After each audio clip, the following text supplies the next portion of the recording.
Buenísimas, buenísimas, buenísimas, nubladas mañanitas. Me encanta estar aquí. Mi Cristo interior, salud y bendice a tu Cristo interior, tú que vas a conectarte hoy, mañana o cualquier día. Hoy es lunes 27 de noviembre, 27 se acabó noviembre 2017, el programa es el número 1605. Que el espíritu de sabiduría descienda sobre nosotros todos y nos ilumine. A mí para decir lo que debo decir, a ustedes para comprenderlo.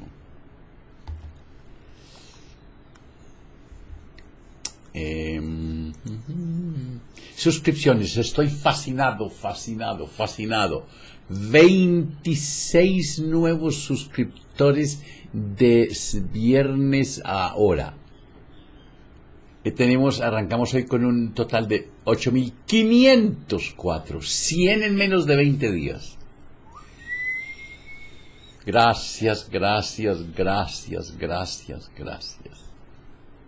Vamos a una velocidad para 10.000.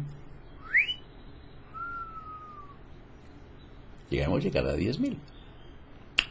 Ya no faltan sino 1.000, no, 100, en fin, muchos todavía, pero vamos a llegar. La donación, por favor, la donación, me entregan los anteojos hoy o mañana.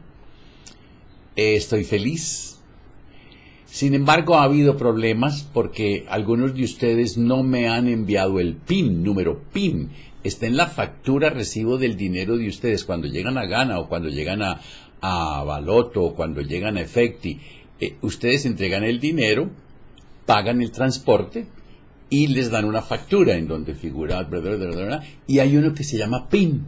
Es un número por ahí de 10 dígitos, pero sin eso no me entregan nada. Yo les digo, es que mírenme esta cara no es de pillo. Yo soy muy honesto, muy honrado y tengo un programa. Traiga el PIN. Con una amabilidad. Así que por favor, díganme qué PIN. Y los señores que están en el exterior, Western Union tiene un sistema muy particular.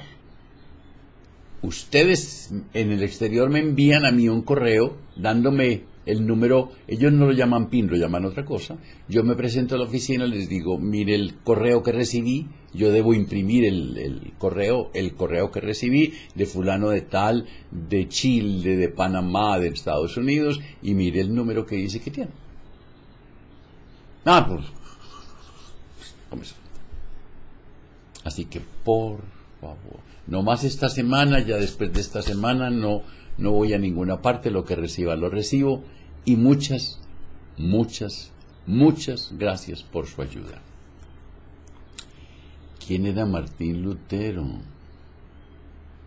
¿Saben ustedes que el mes pasado, exactamente el 21, se cumplieron 500 años del cisma que él creó con las 95 tesis que fijó en la puerta con un clavo en Alemania? Les tengo noticias de Martín Lutero. Es un caso muy especial. Para la edad de los 60 años era obeso, robusto, era un hombre alto, fornido pero obeso. Martín Lutero nació como Martín Luther. El apellido Luther provenía de su papá. Nació en Eisleben el 10 de noviembre de 1483. Yo no había nacido. No, yo no. Y murió en la misma ciudad, Eisbaden, el 18 de febrero de 1546. Un año antes de yo. 10 años. Ya no me acuerdo. Fue teólogo, fraile agustino, que impulsó la iglesia religiosa de Alemania y fue un enorme promotor de una creencia que él llamó la suya. Y salió como una protesta y por eso se llaman protestantes. Lutero se caracterizó por exhortar a la iglesia cristiana para que la iglesia cristiana regresara a sus orígenes. Y él dice que el origen es la Biblia. Yo digo que no, aunque sí las escrituras tienen un fundamento grande en nosotros, impulsando con ellos la reestructuración de la iglesia. La reacción de la iglesia no fue así que ya, ¡ay, qué dicha! Tenemos un alemán. No. Alemán. Sí, alemán. Ya les cuento. La reacción de la iglesia no fue nada bueno. Pero antes de eso debemos contar un par de datos respecto de, por ejemplo, se casó con Catalina de Bora, el 13 de junio de 1525. Siendo él un sacerdote agustino, conocía que en el convento en donde estaban las mujeres vírgenes de ese tiempo, él organizó la huida de 11 y la sacó en varios barriles. 3 de ellas se fueron por un lado, 3 se fueron por otro lado, y esta chica se fue con 2 amigas, pero porque pensaba casarse con otro hombre. Cuando Lutero la reconvino, le dijo, ¿usted qué está haciendo? ¿En qué está pensando? Ella vio en Lutero a alguien distinto del que había conocido. Y ya les voy a contar cuando se casaron. Lutero fue un hombre muy estudioso. Fue hijo de Hans Luther. Y ese hijo de gran Luther quería que su hijo fuera un industrial, un funcionario que trabajara para el gobierno, pero independiente. Con este fin, fue a la universidad.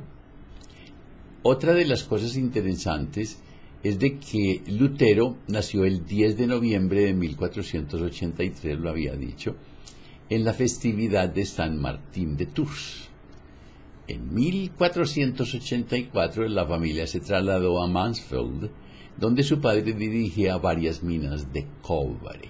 Es decir, nació en la opulencia. En 1501, a los 18 años, Lutero se graduó de la Universidad de Erfurt, donde estaba viviendo, de filósofo. Recibió el grado de bachiller en 1502 y una maestría en 1505. Fue el segundo estudiante de 17, el número 2 en notas. Y en cierto momento, en 1505, cayó un rayo cerca de él que regresaba a su casa y él lanzó una expresión, dijo, ayúdame Santa Ana, me haré monje. Él no le pasó nada, se sacudió, se levantó, caminó y entró al monasterio agustino de Erfurt el 17 de julio de 1505. Observen, papá rico, es decir, familia, estudiado, estudioso, creyente y con ciertas tendencias de que no me gustan ciertas cosas de la iglesia. Lutero entró al monasterio, se empeñaba en buscar cosas, en organizar su vida. Se complicó cuando se dedicó con mucha insistencia al ayuno, se dedicó también a las flagelaciones cada tantos días, a largas horas de oración, al peregrinaje y escuchen esto, a la confesión constante. Era un creyente ferviente y se confesaba de cualquier mal pensamiento que tuviera, pero se flagelaba. Johann von Staupitz, el superior de Lutero, lo miró con cierta y dijo, uy, ¿qué vamos a hacer con este hombre? Y le ordenó que principiara a estudiar una carrera académica. Lo que buscaba el superior era que se distrajera la mente de Lutero, y Lutero, de todas maneras, Lutero recibió el grado de bachiller en estudios bíblicos el 9 de marzo de 1508. Observen que ya tiene copioso acervo para hacer algo. El 21 de octubre de 1512 recibió en el Senado de la Facultad de Teología, dándole el título de doctor en Biblia. Recuerden que en 1505 lo que se podía estudiar de la antigüedad estaba en papiros o estaba en pergaminos. Recuerden que la imprenta surgió en 1442 con Gutenberg, pero estamos en 1515. Durante toda esta época estudió el griego, estudió hebreo, para profundizar en el significado de las palabras utilizadas, porque la Biblia que él iba a coger, o de los cuales él tenía alguna idea, era la Septuaginta, una Biblia que se escribió por orden o por organización de Ptolomeo II Filadelfo en el año 225 a.C. Y estaba escrita en griego. Obviamente las raíces de esa Biblia eran en hebreo y en arameo. Entonces le ponía mucha dedicación al estudio del griego, porque ya en su mente se cuajaba algo se cuajaba. Lutero empezó a enseñar que la salvación es un regalo exclusivamente de Dios, dado por la gracia a través de Cristo y recibido solamente por la fe, no por el bautismo, sino por la fe. Más tarde Lutero definió y reintrodujo el principio de la distinción propia entre la ley de Moisés y los evangelios. Resulta que Lutero ya había desarrollado una cierta indisposición con los israelitas, con los judíos. De la lectura de la Biblia y de todo lo que él sabía de la formación de Israel, él quedó con muy malos datos. Y curiosamente, esos escritos de Lutero, que fueron 21 libros, fueron usados por los generales de Hitler para hacer su persecución contra los judíos durante la Segunda Guerra Mundial. Sin querer queriendo, Lutero le facilitó a los alemanes eso de los judíos. Cuando él fijó las 95 tesis, decía, entre otras cosas, que una indulgencia es la remisión parcial o total del castigo temporal que aún se mantiene por los pecados después de que la culpa ha sido eliminada por la absolución. Si Lutero era un ferviente se confesaba, él creía en la absolución. Además, él era sacerdote agustino. En aquella época cualquier persona podía comprar una indulgencia, ya fuera para sí misma o para sus parientes muertos que permanecían en el purgatorio. Todo esto se pagaba. A Lutero esto le dañó la vida y dijo, no señor, aquí esto tiene que cambiar. Cuando Lutero vio el tráfico de indulgencias, no solo como un abuso de poder, sino como una mentira que, no teniendo base en las Escrituras, podía confundir a la gente y llevarla a confiar solamente en las falacias de las indulgencias. El 31 de octubre de 1517, 31 de octubre, hace 20 días, ya 30, fueron clavadas las 95 tesis en la puerta de la iglesia del Palacio de Wittenberg, con una invitación abierta para debatirlas. Las tesis condenaban la avaricia y al paganismo de la iglesia como un abuso y pendían una disputa teológica en la que las indulgencias podían dar. Pero yo quiero que ustedes observen. Lutero fue tachado por el Papa como un borracho alemán que escribió la tesis, borracho alemán.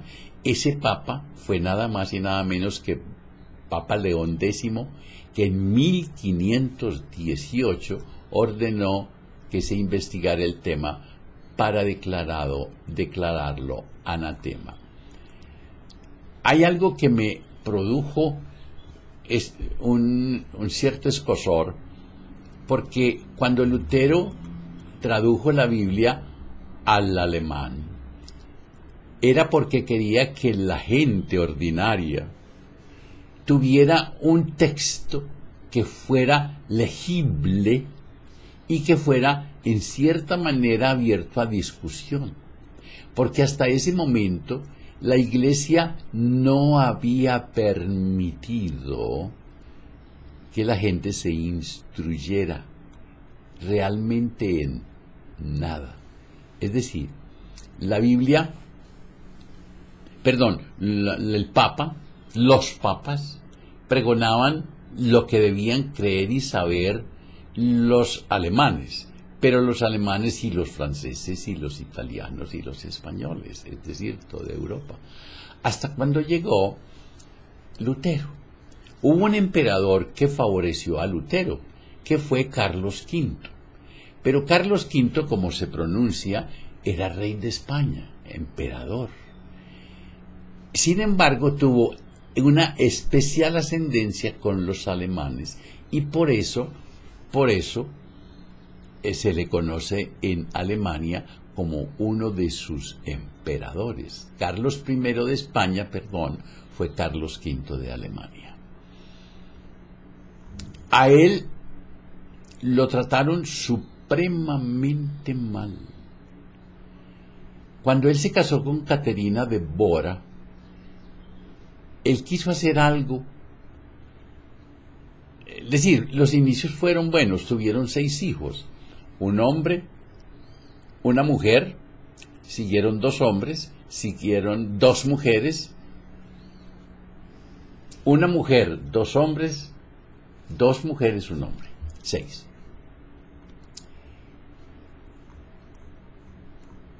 Con intenciones buenas sí, pero cuando Catalina se fue a casar con Lutero le dijeron, cuidado. ¿Y cuidado por qué? Porque ese hombre está loco. Ese hombre piensa rarísimo. Y usted tiene que cuidarse porque no sabemos qué puede pasar con él. No obstante, se casaron y se fueron a vivir a un monasterio. Cuando Lutero tradujo la Biblia al idioma alemán, la mayoría de la sociedad era analfabeta. La Iglesia tenía el control del conocimiento, sus miembros eran estudiosos y educados, en contraste con la sociedad analfabeta que adquiría sus conocimientos a través de la transmisión oral, la memorización y la repetición de textos bíblicos. El pueblo alemán, italiano, judío, no tenía otro conocimiento distinto al que se impartía desde los púlpitos. El método era muy fácil: transmisión oral, boca a oreja, memorización y repetición. Lutero quería desmitificar la Biblia con el fin de lograr la búsqueda de la verdad. Lutero facilitó la propagación del protestantismo, fue el primero que imprimió la Biblia alemana, la cual tradujo de un manuscrito sagrado a la lengua materna de esa nación, es decir, él se fue a la biblioteca, encontró los pergaminos y ay, se me olvidó, lo dije ahora, los otros escritos, y se puso a traducirlos letra por letra. Recuerden que para el tiempo para ese tiempo el arameo no tenía vocales, eran solo mayúsculas, la frase le daba uno. Entonces él tuvo que buscar ayuda en algunos expertos y fueron tejiendo la Biblia hasta cuando no tiene sino 14 libros, pero es la Biblia, es la Biblia. De ninguna forma detectar que el Espíritu Santo lo haya producido. Lutero criticaba a San Juan por haber escrito el Apocalipsis y lo refutó completamente. Los 14 documentos que contienen la Biblia de Lutero son la oración de Manasés, Tobías, Judith, Sabiduría, Eclesiásticos, Baruch, en fin, son detalles que a un bíblico le interesan. pidan estas memorias y por favor, léanlas y comuníquense. La Biblia se publicó en 1534, en 6 tomos. El trabajo de don Lutero, fue 1534. Pidan estas memorias, léanlas, reléanlas. Lutero murió a las 2:45 del 18 de febrero de 1546, en la misma ciudad que lo vio nacer, Eisleben. Le dio algo, una congestión en el corazón, dejó de respirar, le hicieron masajes, le pusieron agua fría y de pronto ya al otro día. Cuando te abrazas, cuando te quieres, cuando te amas, la vida te abraza, la vida te quiere, la vida te ama. Que la prosperidad, la armonía, la salud, la sabiduría y el amor sean con ustedes y sus familias, conmigo y mi familia. Si hoy tienes un momento de rabia, de desilusión, de tristeza, de celos, de miedo, invoca al espíritu de sabiduría, pídele que descienda sobre ti y te ilumine, y tú cuéntale. Y si en tu corazón hayas algo mal puesto con alguien, perdona a ese alguien, ámalo, agradece, olvida. Y si es contigo, perdónate, ámate, agradece y duerme. Y no se les olvide reír, pero por nada del mundo. Hasta mañana.